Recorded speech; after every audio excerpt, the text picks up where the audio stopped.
আচ্ছা আচ্ছা, বিষয়টা হচ্ছে প্রথম কথা হচ্ছে জাবেরের সাথে আমি হাদি হচ্ছে বিচক্ষণ মানুষ ছিলেন। প্রথম কথা, হাদির মতো ব্যক্তি আর আসবেন কিনা আমি জানি না, তবে ইতিপূর্বে যত ব্যক্তি এসেছেন হাদি সবার থেকে শ্রেষ্ঠ, হাদি সবার সেরা। এই গানের মধ্যে আমি তুলে ধরেছি এই কথাগুলা।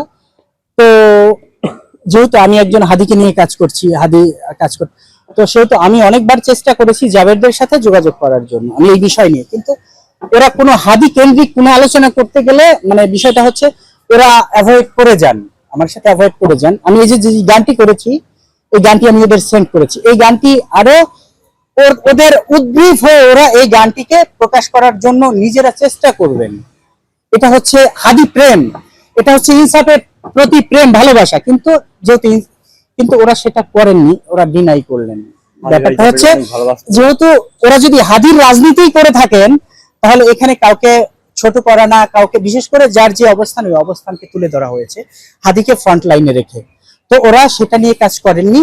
ইভেন ওটা একেবারে অস্বীকৃতি জানিয়েছেন, যেটা আমাকে মনে করেছে, মনে না, এটা আমি নিশ্চিত বলতে পারি যে এটা জাস্ট এটাই ওরা আটাক করেছেন। এখন আলোচনায় হাদিস টপিকটা আলোচনায় রেখেছেন, আলোচনায় না রাখলে মানুষ বিভিন্ন কথাবার্তা বলবে, এজন্য ওরা আটাক করেছেন, যে কারণে ওরা এখন কোনো বিষয় বিতর্কিত কোনো বিষয় নিয়ে আর কাজ করতে চান না। এটাই শুধু এই কারণেই ওরা গানটিকে ডিনাই, অস্বীকার করেছেন, মাননি, গ্রহণ করেননি। হাদির বোনকে নিয়েও আমি এই বিষয় সেম কথাটা বলেছি, একই কথা। হাদির বোনকে নিয়েও আমি মানে অনেকভাবে বলেছি, আপনি তো হাদি ভাইয়ের বিচার চাচ্ছেন, আমিও চাচ্ছি। আমি কিন্তু প্ল্যাটফর্ম ছাড়া, আপনি যত বড় বীর হন না কেন, একাকি কিছুই করা সম্ভব না আপনার পক্ষে, আপনার প্ল্যাটফর্ম দরকার। আমি কিন্তু কোনো প্ল্যাটফর্মে নেই, তো সেজন্য আমাকে আপনারা দেখবেন না, বা হয়তো দেখেন না, অনেকে দেখবেন না। কিন্তু যদি আমি কোনো প্ল্যাটফর্মে আসি হয়তো আমাকে আপনারা দেখবেন, আমার হয়তো দুটো চারটে কথা আপনারা শুনবেন, ভালো বলি খারাপ বলি যাই বলি না কেন আপনারা শুনতে পাবেন।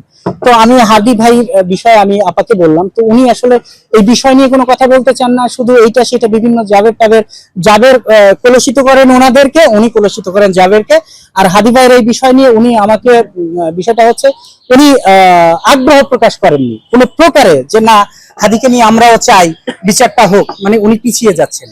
হচ্ছে উনি হাদির বিচারটা নিয়ে যে উনি অগ্রসর হবেন ওইভাবে উনিও আসছেন, উনি পিছিয়ে যাচ্ছেন। আমি ওনাকে এনশিওর করেছি, কালকে আমিও যোগাযোগ করেছি, সেও এইভাবে বলেছে যে আসলে এটার ভিতরে আমরা নেই বা আমরা থাকতে পারবো না, আমি বাড়ি চলে আসছি, এই ধরনের কথা বলেছে। আমিও যোগাযোগ করেছি মাসুমা আপার সাথে।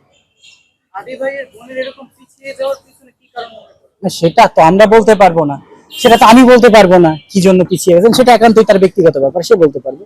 কিন্তু উনি যে পিছিয়ে গেছেন, উনি যে হাদিকে নিয়ে এখন এই যে একটু সরব হয়েছেন আপনারা দেখতেই পাচ্ছেন, এখন মিডিয়াতে দেখা যাচ্ছে, জাস্ট হয়তো হাদিকে দিয়ে হয়তো কোনো ফায়দা লুটতে চাচ্ছেন, এটা আমার বিশ্বাস। উনি আসলে হাদির প্রতি ভালোবাসা ওরকম নেই এখন। কিছুক্ষণ পূর্বে আপনি আপনার বক্তব্যে বলেছেন যে হাদি ভাইয়ের হত্যার যে বিচারের দাবিটা সেটা আস্তে আস্তে মানুষের মাঝ থেকে মুছে যাচ্ছে, এটার পিছনে কি নির্দিষ্ট কোনো ব্যক্তিবর্গ বা সংগঠনকে মনে করছেন কারণ কি? আসলে এটা সবচেয়ে বড় কথা হচ্ছে, যে কোনো ব্যাপারই হোক না কেন, আজকে একটা ঘটনা ঘটলো, এটা যদি তৎক্ষণাৎ আপনি কাজটা নিয়ে অগ্রসর না হন, কাজ না করেন, তাহলে কদিন 10 দিন গেলে 20 দিন গেলে আস্তে আস্তে ওটা এমনি পিছিয়ে যাবে। ওটা এমনি মানুষের ওই যে একটা কথা বলে না, চোখের আড়াল তো মনের আড়াল একটা ব্যাপার হয়ে যায়। তো এটা জাস্ট অমনি। তারপরে তার ইসের কিছু ব্যাপার আছে, আপনার সংগঠনের কিছু ব্যাপার আছে, যেটা মানুষের চোখে পড়েছে, আপনাদের চোখেও পড়ে। ওরা